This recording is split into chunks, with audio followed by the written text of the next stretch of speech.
नमस्कार मित्रांनो, तुम्ही ऐकत आहात लोककथा आणि संस्कृती. आपण नेहमी माणसाकडून मदतीची अपेक्षा करतो. पण कधी विचार केलाय का?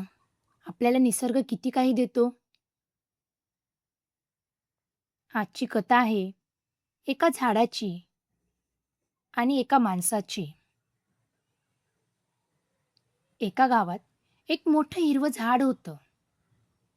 ते झाड गावकऱ्यांना सावली द्यायचं, पक्ष्यांना घर द्यायचं आणि सगळ्यांना शांतता द्यायचं. एक लहान मुलगा रोज त्या झाडाखाली खेळायला यायचा, झाडावर चढायचा, फळं खायचा. झाडाला त्याच्यावर खूप प्रेम होतं. वर्ष गेली, मुलगा मोठा झाला. एके दिवशी तो दुःखी होऊन झाडाकडे आला. तो म्हणाला, "मला पैसे हवेत."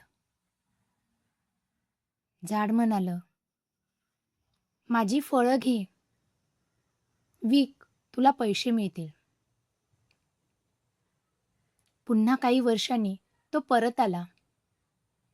"मला घर बांधायचं आहे."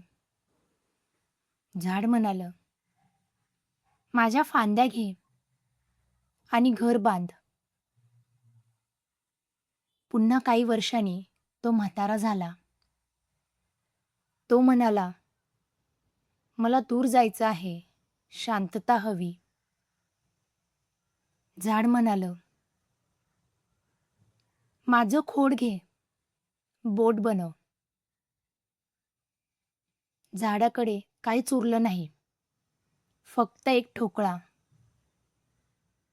म्हातारा माणूस परत आला, थकलेला.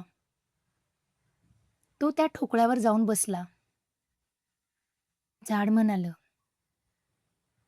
"आता माझ्याकडे देण्यासाठी काही नाही, पण तुला बसायला जागा आहे."